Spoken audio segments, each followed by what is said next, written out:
Good morning. हम लोग scalar and vector पढ़ रहे थे, जिसमें आप लोग को मल्टीप्लिकेशन ऑफ वेक्टर बताए थे। उसमें हमने बताया था कि स्केलर से मल्टीप्लाई करते हैं एक वेक्टर को तो क्या इफेक्ट पड़ता है। तो जब n एक ले रहे हैं स्केलर क्वांटिटी जिसका वैल्यू पॉजिटिव हो, तो उस दिन उस पर हम एग्जाम्पल एक बता दिए हुए थे। और आज जो है अगर n नेगेटिव हो तो क्या इफेक्ट होगा, जरा सा उसको देख लें। तो उसके लिए मान लीजिए let a is equal to 2i plus 3j। अगर कोई वेक्टर हो 2i प्लस 3j, तो उसमें if it is multiplied bye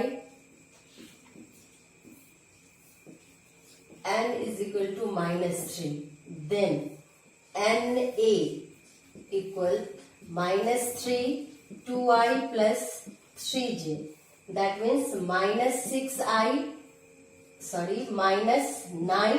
-9j. Okay, now mod na root under -6 square plus -9 square, that implies 36 plus 81, that implies 711, that implies 9 into 13, 3 root 13, and mod a is root under 2 square plus 3 square, that implies 4 plus 9 13. This equation 1, equation 2.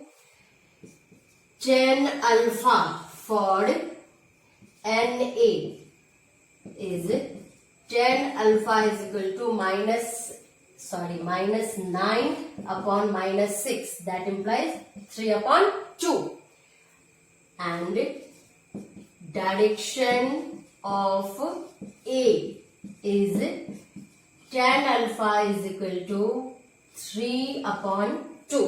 Okay, तो यहां देखिए, अगर इसको equation 1, 2, 3 और इसको equation 4 हम बोलते हैं, तो फर्स्ट और सेकंड तो एक लाइन क्लियर कर रहा है हम लोग को कि na का मैग्नीट्यूड a के मैग्नीट्यूड का 3 टाइम्स है, यानी ये स्केलर का जो मैग्नीट्यूड है उतना टाइम्स से मल्टीप्लाई हो गया। लेकिन जब डायरेक्शन की बात करते हैं तो देखिए tan अल्फा है 3/2, ये 3/2 कहाँ से लिए हैं, यहां से लिए हैं कि अगर हम बता रहे हैं इधर 2i है और इधर 3j है, तो अल्फा यहां कहीं बना हुआ है, ठीक है।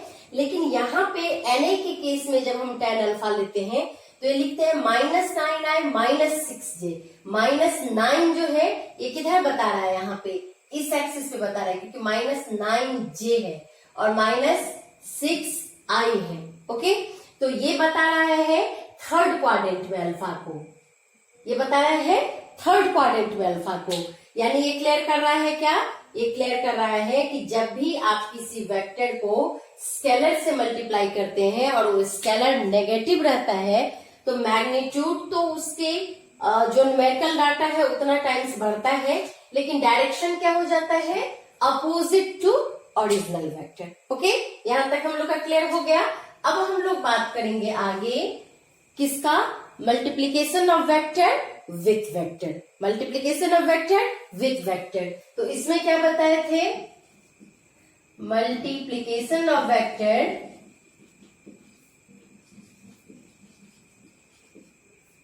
विथ वेक्टर अगर हम बात करें तो इसको 2 पार्ट में बांटे थे। कौन सा 2 पार्ट था, dot product and cross product. Okay, 2 part लिए थे, dot product and cross product. इसका दूसरा नाम था स्केलर प्रोडक्ट और इसका नाम था वेक्टर प्रोडक्ट। क्यों था, तो उसके लिए हम लोग पहले अब हेडिंग कर लेते हैं क्या, डॉट प्रोडक्ट, उसके बाद बात करते हैं कि ऐसा क्यों था। ओके, डॉट प्रोडक्ट के लिए बात करें तो हम लोग लेते हैं 2 वेक्टर। 2 वेक्टर कौन कौन सा, अगर एक वेक्टर ए हो, दूसरा वेक्टर बी हो और इसके बीच में एंगल हो थीटा। 2 वेक्टर हम लोग लिए ए एंड बी और उसके बीच का एंगल लिए थीटा। तो if A and B are 2 vectors and theta is smaller angle, ये ध्यान रखिएगा, smaller angle between them, then dot product is defined as, ये ध्यान रखिएगा, एक डेफिनेशन पहले से है, dot product is defined as, क्या डिफाइन होगा, तो A dot B is equal to mod A mod B cos theta. Okay, ये डेफिनेशन ही है, डिफाइंड है पहले से, mod A mod B cos theta. Mod A means सिर्फ मैग्नीट्यूड, मॉड बी मीन्स सिर्फ मैग्नीट्यूड, और क्या, कॉस थीटा। अब देखिए, जब दो वेक्टर का डॉट प्रोडक्ट किए हैं, डॉट से मल्टीप्लाई किए हैं, तो ये भी स्केलर, ये भी स्केलर, ये भी स्केलर, यानी रिजल्ट क्या आएगा, स्केलर आएगा, इसीलिए इसका दूसरा नाम क्या है, स्केलर प्रोडक्ट। ठीक है, ये हम लोग याद रखेंगे, ये एक फॉर्मूला हम लोग का यहां से निकल गया है। ठीक है, जहां क्या है, ए और बी दो वेक्टर था जिसका ये मैग्नीट्यूड है, और कॉस थीटा क्या है, थीटा जो है angle between this two vectors है, तो इसमें जो भी कुछ निकालने देगा उसको हम लोग निकालेंगे। अगला टॉपिक इसमें हम लोग का होगा क्या, dot product of unit vectors. तो पहले आप लोग इसको नोट कीजिए।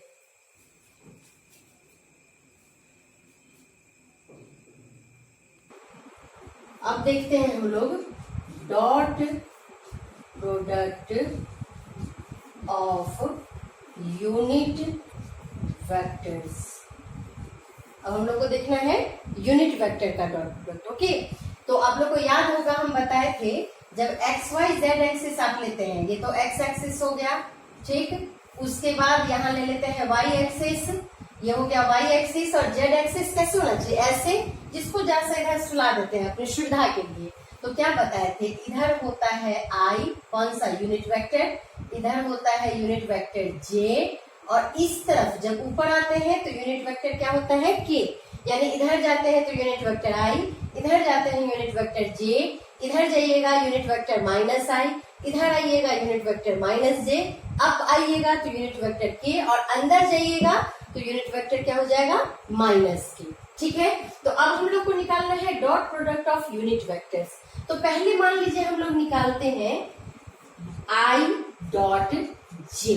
ओके, आई डॉट जे, तो बाय फॉर्मूला या बाय डेफिनेशन क्या होगा, मॉड आई मॉड जे कॉस, क्या, एंगल किसके बीच में, इस दोनों वेक्टर के बीच में जो एंगल कितना है, 90 डिग्री, तो क्या लिखेंगे यहाँ, कॉस 90 डिग्री।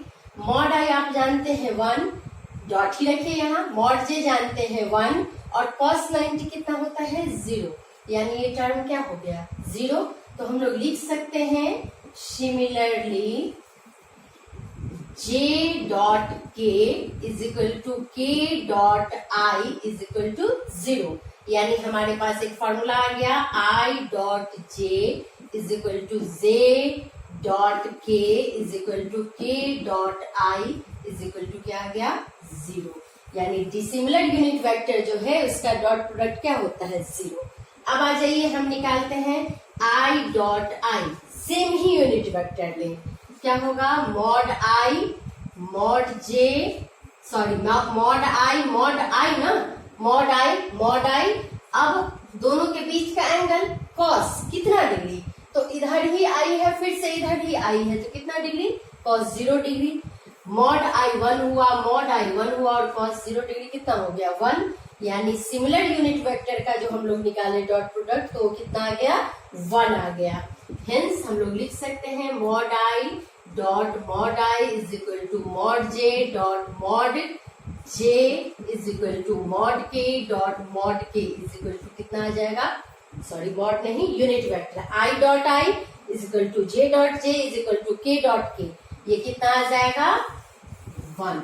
तो इसी हिसाब से अगर कोई जनरल वेक्टर है ए और आप ए डॉट ए निकालते हैं तो ये क्या आएगा, तो ये आएगा मॉड ए डॉट मॉड ए इंटू कॉस कितना डिग्री, 0 डिग्री, जैसे यहाँ 0 डिग्री था वैसे यहाँ भी 0 डिग्री, तो ये हमको क्या मिल जाएगा, मॉड ए स्क्वायर, यानी कोई एक वेक्टर का अगर डॉट प्रोडक्ट निकालते हैं उसी वेक्टर के साथ तो क्या देता है, square of its magnitude. Okay, dot product ये हम लोग को समझ में आ गया। तो ये अगर हम लोग को समझ में आ गया तो इस हिसाब से हम लोग ऐसा भी तो कर सकते हैं ना कि एक वेक्टर लेते हैं, let a is equal to a x i plus A y j plus A z k. अगर ऐसा ले लेते हैं ए x i plus A y j plus A z k, और दूसरा ले लेते हैं and b is equal to ले लेते हैं b x i plus b Y j plus b z k. Okay, दो वेक्टर लिए and then we have to find, या इफ जोड़ देते हैं, लेट से बेहतर है इफ जोड़ देना, then find a dot b. अगर अब मुझे ए डॉट बी निकालने कहता है तो ए डॉट बी कैसे निकालेंगे, a dot b equal to a x i plus A y j plus A z k, ठीक है, dot b x i plus b Y j plus b z k, ऐसा ले लेंगे, multiply करेंगे। तो इससे पहले 3 को कर लेते हैं मल्टीप्लाई, ए एक्स बी एक्स पहले लिख लेते हैं, दोनों स्केलर था, और अब क्या लिखते हैं आई डॉट आई प्लस, इससे अब दूसरे पार्ट को कर रहे हैं ए X B Y I dot J plus A X B Z I dot K, ठीक है।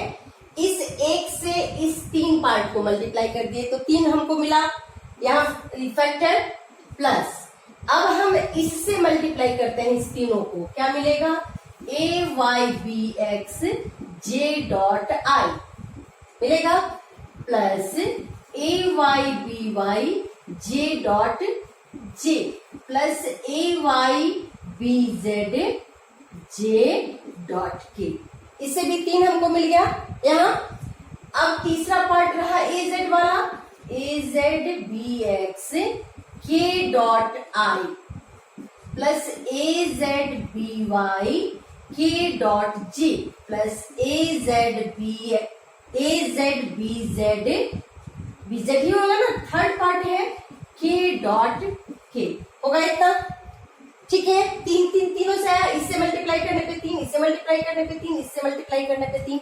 अब इसको अगर हम इधर से मैच करें तो गौर कीजिए कि जो भी सिमिलर था, सिमिलर वाला फैक्टर में 1 आता था, तो सिमिलर यूनिट वेक्टर कौन कौन है, आई डॉट आई, जे डॉट जे और के डॉट के, मात्र 3 है हमारे पास सिमिलर वाला, आई डॉट आई, जे डॉट जे और के डॉट के। बाकी सारे में देख लीजिए आप, आई डॉट जे है 0 होगा, आई डॉट के है 0 होगा, यानी इस 3 को छोड़ के रेस्ट ऑल जो है वो क्या हो जाएगा, 0 हो जाएगा। यानी हम लोग लिख सकते हैं आई डॉट आई, आप जानते कितना है 1, तो हम लोग लिख सकते हैं ए एक्स बी एक्स प्लस ए वाई बी वाई प्लस ए जेड बी जेड, यानी हमारे पास A dot B is equal to आ गया A X B X plus A Y B Y plus A Z B Z. एक formula यहां से भी तैयार हो गया, एंड दूसरा फॉर्मूला था a dot B is equal to mod A mod B cos theta. नहीं तो इस दोनों को अगर हम कंपेयर कर लें तो हमको आ सकता है cos theta is equal to A dot B upon mod A mod B, या फिर आ सकता है A X B X plus A Y B Y plus A Z B Z upon mod A mod B. ठीक है, ये formula दो vector के बीच एंगल फाइंड आउट करने में बहुत ही काम आता है। तो आज हम डॉट प्रोडक्ट का सब बता दिए डिटेल। अब अगली क्लास में इस पे बेस्ड न्यूमेरिकल्स और प्रॉपर्टी ऑफ डॉट प्रोडक्ट बताएंगे। ठीक है, थैंक यू।